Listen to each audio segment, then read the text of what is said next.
Hello everyone. Matrix rank और system of linear equation means जो है बीएससी सेकेंड सेमेस्टर के सेकेंड जो फर्स्ट यूनिट पढ़ा रहे हैं उसमें आप सभी का स्वागत है। तो ये मेरा जो है आपका 6th लेक्चर है। आज जो है रैंक ऑफ मैट्रिक्स आपकी फिनिश हो जाएगी, ख़त्म हो जाएगी। इसके बाद जो है नेक्स्ट लेक्चर में हम बात करेंगे सिस्टम ऑफ लीनियर इक्वेशन, ठीक है, होमोजीनियस और नॉन होमोजीनियस। तो आज जो है कुछ रिजल्ट देखते हैं और इसके बाद जो है कुछ क्वेश्चन करेंगे। तो स्टार्ट करते हैं।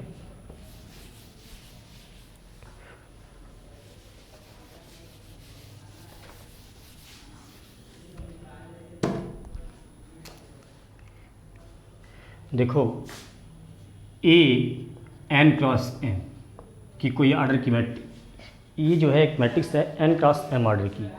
यदि देखो n इक्वल टू m हो गई तो ये मैट्रिक्स क्या हो जाएगी? स्क्वायर मैट्रिक्स हो जाएगी, ठीक है। यदि n डिफरेंट फ्रॉम m होगी तो ये आपकी स्क्वायर मैट्रिक्स नहीं होगी। क्लियर है? तो रिजल्ट पहला क्या है? Rank of A equal to rank of A transpose. जो ए की रैंक होती है वही जो है ए ट्रांसपोज की रैंक होती है, यानी रैंक ऑफ ए इक्वल होती है rank of A transpose. Second result आपका ये है rank of A into B, जहाँ बी भी आपका जो है n क्रॉस m ऑर्डर की मैट्रिक्स है, ठीक है। तो rank of A B is less than और इक्वल टू मिनिमम m और n, ठीक है। जैसे यदि कोई मैट्रिक्स A है और जिसकी ऑर्डर क्या है 1 क्रॉस 3 है, 1 क्रॉस 3, ठीक है, और B एक मैट्रिक्स है जिसकी ऑर्डर क्या है 3 क्रॉस 2 है, ठीक है, 3 क्रॉस 2। तो रैंक अगर और रैंक ऑफ ए जो क्या होगी, ए की रैंक या तो हम क्या ले सकते हैं 1 ले सकते, या तो ए की रैंक क्या होगी 1 होगी या तो 0 होगी, ठीक है। और 3 और 2 तो हो ही नहीं सकती क्योंकि आप पीछे देख सके हो। तो रैंक ऑफ ए हम मान लिए कि 1 है, rank of A equal to 1। और रैंक ऑफ बी जो है आपकी क्या ले सकते हैं, या तो हम 2 ले सकते हैं या तो 1 या तो 0। हम सपोज कर लिए कि रैंक ऑफ बी जो है ये आपकी 2 है, ठीक है। तो रैंक ऑफ ए बी जो होगी rank of A B is less than equal to minimum rank of A और रैंक ऑफ बी। ये रैंक ऑफ ए और रैंक ऑफ बी में जो मिनिमम होगी वो लेना है हमें। तो रैंक ऑफ ए कितनी है 1 है और दिस इज 1, और रैंक ऑफ बी कितनी है 2। इन दोनों में 1 और 2 में मिनिमम कितना है 1। तो rank of A B therefore rank of A B is less than equal to 1, ठीक है। तो rank of A B is less than equal to 1 का मतलब क्या होता है? ए बी की रैंक या तो 1 होगी या तो 0 होगी। इसका मतलब क्या होता है? This is imply either rank of A B is equal to 0 और rank of A B equal to 1। या तो ए बी की रैंक 0 होगी या तो ए बी की रैंक क्या होगी 1 होगी, ठीक है। तो इस रिजल्ट को हमें ध्यान में रखना है। Rank of A B is less than और इक्वल टू मिनिमम m और n, ठीक है, m और n। क्लियर? अब एक और रिजल्ट देख लेते हैं। रिजल्ट क्या है ये लिख सकते हो। किसी भी मैट्रिक्स की रैंक हमेशा यूनिक होती है। Rank of matrix is always unique. Rank of matrix is always unique, ठीक है। हमेशा ये नहीं है कि किसी मैट्रिक्स की एक मैट्रिक्स ए है, मान लो सपोज ए, तो इसकी रैंक 1 भी हो जाए 2 भी हो जाए, जो भी होगी, ठीक है, यूनिक होगी। यदि 1 होगी तो 2 नहीं हो सकती है, ठीक है। यानी किसी भी मैट्रिक्स की रैंक हमेशा क्या होती है? यूनिक होती है। Rank of matrix is always unique, ठीक। एक और रिजल्ट देख लेते हैं। तो थर्ड हो गया, फोर्थ देखते हैं। Rank of matrix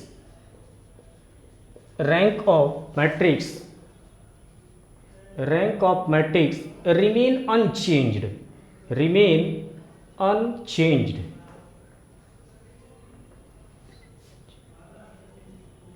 rank of matrix remain unchanged by operation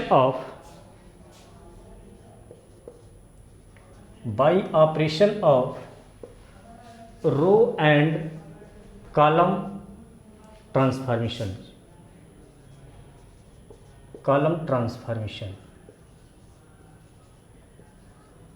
अगर मान लो कोई मैट्रिक्स ए है, ठीक है, कोई मैट्रिक्स ए है, तो A11, A12, A21, A22, ठीक है, इसमें आप कोई ट्रांसफॉर्मेशन करते हो, ठीक है, रो और कॉलम में कोई ट्रांसफॉर्मेशन करोगे और जो मैट्रिक्स आएगी उस मैट्रिक्स की रैंक और इसमें दोनों क्या होंगे, सेम होंगे। अगर किसी मैट्रिक्स में कोई भी ट्रांसफॉर्मेशन करते हो तो उसकी मैट्रिक्स की रैंक पर कोई भी इफेक्ट नहीं पड़ता है, ठीक है।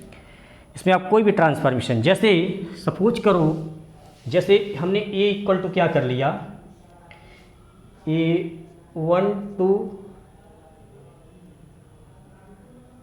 4, ठीक है। अब इस मैट्रिक्स की रैंक अगर कोई ट्रांसफॉर्मेशन करते हैं, इस मैट्रिक्स की रैंक क्या होगी, इसका determinant, this is imply determinant of A, determinant of A कितनी हो जाएगी, 4 - 4, दिस इज 0, इसको हटा देते हैं, ये यहाँ पर 2 ले लेती है, ठीक है, तो ये हो जाएगा 8 - 4, तो दिस इज क्या हो गई ये, दिस इज 4, तो ए हो गया नॉन जीरो, ठीक है। तो रैंक ऑफ ए कितनी हो गई, rank of A equal to 2, ठीक। अब देखो अगर इसमें कोई ट्रांसफॉर्मेशन करते हैं तो ऑपरेशन क्या कर दें, R2 interchange to R2 - R3, R2 - R1, ठीक है। तो ये जो है ट्रांसफॉर्म किस में हो जाएगा, ये जाएगा 2 2 और जो है R2 के प्लेस पे क्या रखना है, R2 - R1, तो ये जाएगा दिस इज 0 और ये जाएगा 2, ठीक है। अब ये इक्लान फॉर्म में कन्वर्ट हो गया, तो इस मैट्रिक्स की रैंक क्या होगी, इसकी रैंक क्या है, 2 हो गई, ठीक है। तो देखो इसकी भी रैंक कितनी थी, 2 थी। अगर कोई हम ट्रांसफॉर्मेशन भी करते हैं तो मैट्रिक्स के रैंक में कोई इफेक्ट नहीं पड़ता है, ठीक है। इस रैंक ऑफ ए यानी ये इक्लान फॉर्म जो आई है मैट्रिक्स, ठीक है, ट्रांसफॉर्म करने पर इसकी भी रैंक, इसकी रैंक कितनी है, 2 है, ठीक है। यानी कोई हम ट्रांसफॉर्मेशन किसी मैट्रिक्स में करते हैं, रो और कॉलम ट्रांसफॉर्मेशन करने पर मैट्रिक्स की रैंक पर कोई इफेक्ट नहीं पड़ता है, ठीक है। तो इन चीज़ों को आपको ध्यान में रखनी है। अब जो है सबसे इम्पॉर्टेंट चीज़ें बताने जा रहे हैं।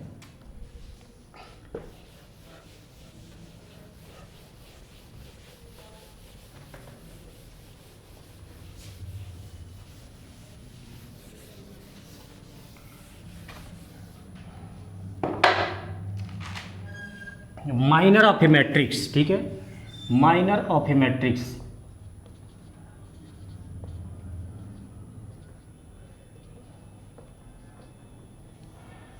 Minor of A matrix, minor of matrix क्या होती है।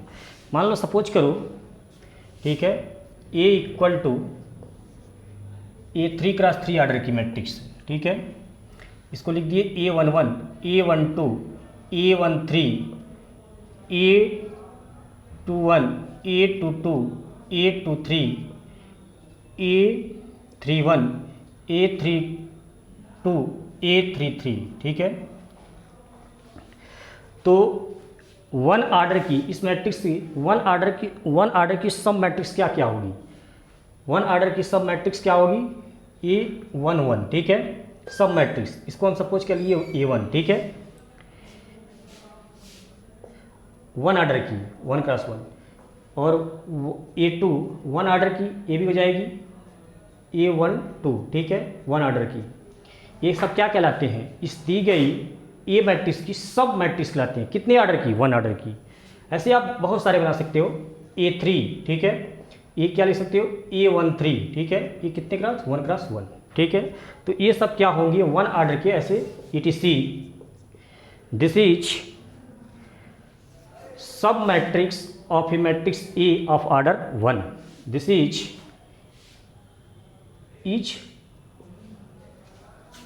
ए सब मैट्रिक्स ऑफ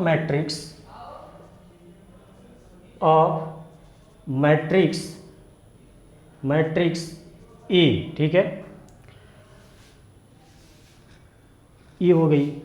अच्छा, 2 ऑर्डर की जो सब मैट्रिक्स बनाओगे तो क्या ले सकते हो, देखो हम ये B1 रख दिए 2 ऑर्डर की, तो क्या ले सकते हो, ये आप ले सकते हो E11, E12, A221, A22, ठीक है, ये ले लिए A11, A12, A221, A22, ठीक है।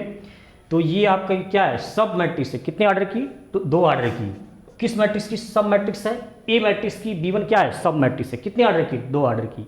ऐसे आप दूसरा जो है 2 ऑर्डर की सब मैट्रिक्स बना सकते हो, तो ये भी ले सकते हो A1, ये दोनों ये आप कर सकते हो, ठीक है। तो A12, A13 ये हो जाएगा A22, A23, ऐसे आप जो है बहुत सारे बना सकते हो। ये भी आपका हो जाएगा 2 ऑर्डर की सब मैट्रिक्स इस मैट्रिक्स की, ठीक है। तो ETC, तो ये सब क्या कहलाएंगे, सब मैट्रिक्स ऑफ ऑर्डर 2। इच अ सब मैट्रिक्स, इच अ सब मैट्रिक्स ऑफ ऑर्डर 2, ठीक है। ऐसे 3 ऑर्डर की सब मैट्रिक्स क्या होगी, केवल एक ही होगी, ठीक है। तो इसको हम लिख दिए C1 क्या होगी, और ये क्या होगा, A होगा। 3 ऑर्डर की सब मैट्रिक्स केवल यही ए ही मैट्रिक्स ऐसी है। ए मैट्रिक्स जो है, ए मैट्रिक्स की क्या होगी, 3 ऑर्डर की सब मैट्रिक्स होगी। अब हमको क्या पढ़ना है, माइनर ऑफ ए मैट्रिक्स, ठीक है। तो इस सब मैट्रिक्स जो आप 1 ऑर्डर की जो सब मैट्रिक्स लिए हो, इसका डिटर्मिनेंट, ठीक है, डिटर्मिनेंट इसे बोलेंगे, इसका डिटर्मिनेंट आप A1 का जब डिटर्मिनेंट आप लेते हो, इसको A1 का determinant of A1 etch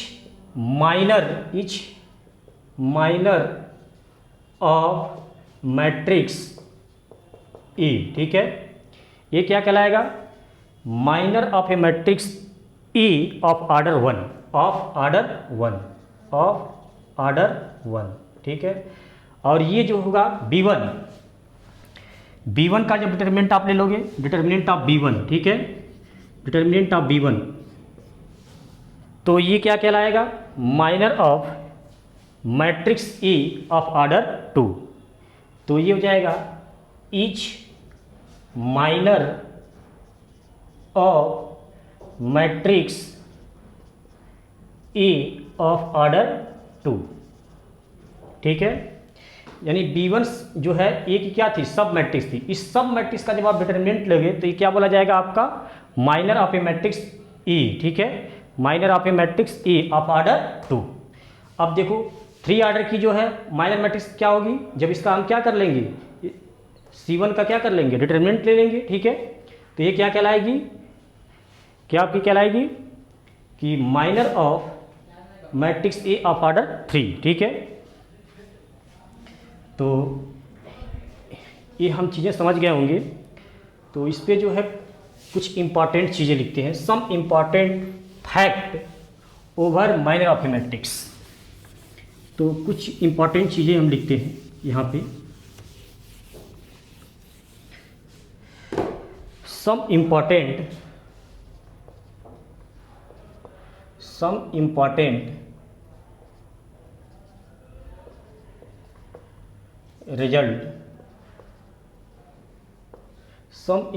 result, ठीक है। यदि देखो ये आपकी जो है n क्रॉस m ऑर्डर की कोई मैट्रिक्स है और इसकी रैंक कितनी है, rank of A equal to R, ठीक है, rank of A equal to R। तो पहली बात देन क्या होती है, देन पहला देयर एग्जिस्ट एट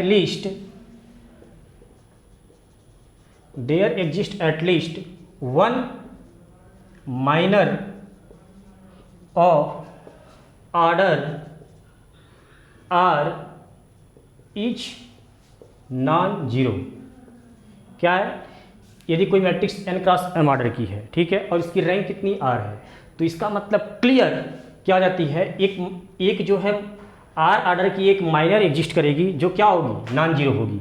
माइनर मतलब क्या होती है कि R यहाँ से हम क्या करेंगे, R ऑर्डर की सब मैट्रिक्स लेंगे, ठीक है, उसका डिटरमिनेंट निकालेंगे, ठीक है, तो क्या कहलाएगा, माइनर कहलाएगा। और माइनर कैसा होना चाहिए, नॉन जीरो, मतलब उसका डिटरमिनेंट क्या हो जाना चाहिए, नॉन जीरो होना चाहिए। अगर किसी मैट्रिक्स की रैंक क्या हो, R होगी, तो इसका मतलब आर ऑर्डर की, ठीक है, आर ऑर्डर की एक माइनर एग्जिस्ट करेगी, एटलीस्ट कम से कम एक जो है माइनर एग्जिस्ट करेगी, जो क्या होगी, नॉन जीरो होगी। क्या होगी, नॉन जीरो होगी। और दूसरी बात, all minor of order r plus 1 if exist is zero. अब देखो, अगर मैट्रिक्स की रैंक r है तो इसका मतलब r ऑर्डर की एक माइनर एग्जिस्ट करेगी, कम से कम r ऑर्डर की एक माइनर एग्जिस्ट करेगी, जो क्या होगी, नॉन जीरो होगी। लेकिन r के बाद अगर कोई माइनर एग्जिस्ट करती है तो वो क्या होगी, आपकी जीरो होगी। ठीक है, वो क्या हो जाएगी, जीरो हो जाएगी। जैसे इन्हीं चीज़ों को हम थोड़ा बता देते हैं एग्जाम्पल से। जैसे जैसे ए इक्वल टू 1 2 1 2 1 2 1 2, ठीक है। तो इसकी रैंक कितनी हो जाएगी, इसकी रैंक क्या है, उसकी रैंक जो होगी 1 होगी। ठीक है, यानी इसके पास जो है 1 ऑर्डर की एक जो है कम से कम एक ऐसा मिलेगा जो क्या होगा, 1 ऑर्डर की एक माइनर ऐसे मिलेगी जो क्या होगी, नॉन जीरो होगी। तो इन देखो, एक ऑर्डर की जो है माइनर क्या हो जाएगी, माइनर ए होगा। ठीक है, तो ये 1 और इसका डिटरमिनेंट क्या हो जाएगी, नॉन जीरो। ठीक है, इसको सपोज कर लिए A1। ठीक है, तो इसकी रैंक 1 है। ठीक है, जैसे ही रैंक 1 होगी तो 1 ऑर्डर की एक जो है मिलनी चाहिए, 1 ऑर्डर का एक माइनर मिलना चाहिए जो क्या होना चाहिए, नॉन जीरो होनी चाहिए। इसके बाद आप लेते हो, ठीक है, इसकी रैंक कितनी है, 1 है। अरे 1 ऑर्डर से आप ज़्यादा लोगे, ठीक है, 2 ऑर्डर की यदि माइनर लेते हो, यदि एग्जिस्ट करती है तो हमेशा क्या होगी, जीरो होगी। जैसे अब ये है, ठीक है, हम ये बोल दिए कि ये मैट्रिक्स ए है और इसकी रैंक कितनी है, 1 है। तो इसका मतलब 1 ऑर्डर की एक माइनर होगी जो क्या होगी, नॉन जीरो होगी। और इसके आगे एक ऑर्डर से ज़्यादा, ठीक है, तो जैसे 2 ऑर्डर की, तो 2 ऑर्डर की माइनर तो यही खुद ए होगी। ठीक है, इसका डिटरमिनेंट क्या हो जाएगा, 1 2 1 2, इसका क्या हो जाएगा, जीरो। ठीक है, तो यदि किसी मैट्रिक्स की रैंक 1 है तो 1 ऑर्डर की जो है एक माइनर एग्जिस्ट करेगी जो क्या होगी, कम से कम एक माइनर एग्जिस्ट करेगी जो नॉन जीरो होगी। इसके ऊपर जैसे ही जाएंगे 1 ऑर्डर से, सब के सब क्या हो जाएंगे, जीरो हो जाएंगे। ठीक है, तो इन चीज़ों को आपको ध्यान में रखनी है। तो इस पॉइंट पर हम कुछ क्वेश्चन कराते हैं। ठीक है,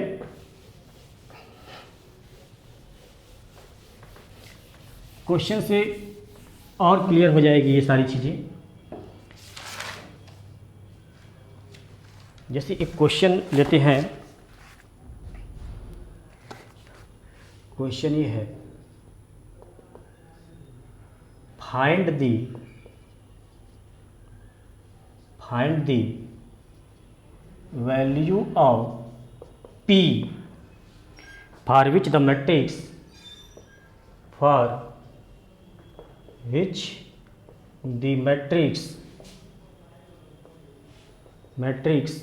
A 3P P3 और P each of रैंक 1। ठीक है, रैंक 1। अब ये 3x3 ऑर्डर की कोई मैट्रिक्स है। ठीक है, तो कहता है कि P की वो वैल्यू बताओ जिसके लिए ये मैट्रिक्स की रैंक क्या हो जाए, 1 हो जाए। ठीक है, तो देखो, अगर इस मैट्रिक्स की रैंक 1 है, इसका मतलब जो है 1 ऑर्डर की एक माइनर आपको एग्जिस्ट करेगी जो क्या होगी, नॉन जीरो होगी।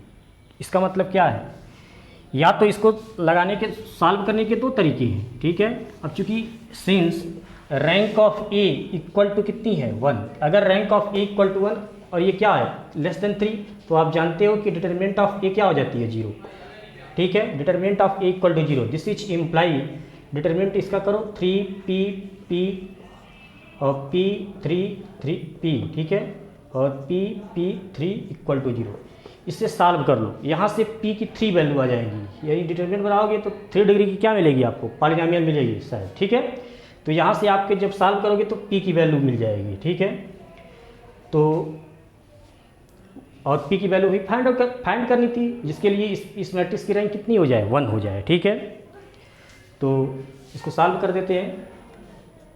तो कितनी जाएगी 3 हो जाएगा आपका 9 माइनस पी स्क्वायर, फिर हो जाएगी माइनस पी, तो this is 9 minus P square.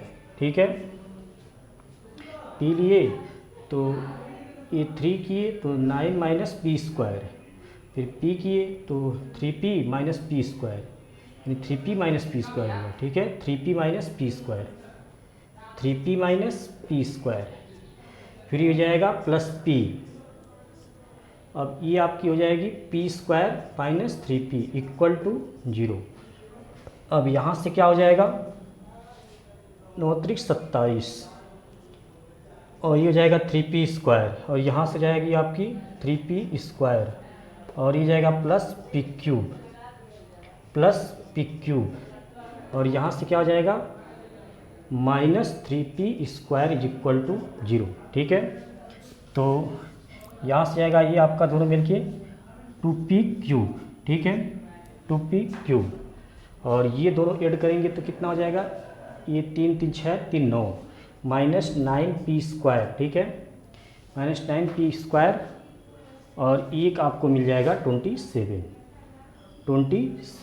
Plus 27 equal to 0। अब इसको आप सॉल्व करो। ठीक है, तो यहाँ से p की 3 वैल्यू मिलेगी। ठीक है, तो आपकी वैल्यू p फाइंड करना था, जिसके लिए रैंक क्या हो जाएगा 1 हो जाएगा। यहाँ से आपकी p की वैल्यू मिल जाएगी, इसको जैसे ही सॉल्व करूँगी। ठीक है, इसको माइनर मेथड जो है उसका यूज कैसे किया जाएगा उसको देखते हैं। ठीक है, और ये जो है क्लास में भी इस क्वेश्चन को बता चुके हैं, तो इसको देखो, इसको इस तरह से कैसे करेंगे। अब चूंकि इस मैट्रिक्स की रैंक 1 है, ठीक है, इसका मतलब क्या होता है, अगर किसी मैट्रिक्स की रैंक 1 है तो इसका मतलब जो है 1 आर्डर का एक माइनर एग्जिस्ट करेगा, कम से कम एक माइनर एग्जिस्ट करेगा, जो क्या होगा नॉन जीरो होगा। 1 आर्डर के बाद 2 आर्डर और 3 आर्डर की कोई भी माइनर लोगे तो हमेशा वो क्या होगा 0 होगा। ठीक है, तो this is rank of equal to 1, तो this is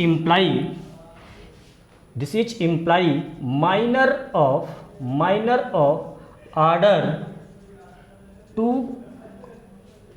and order 3 is 0।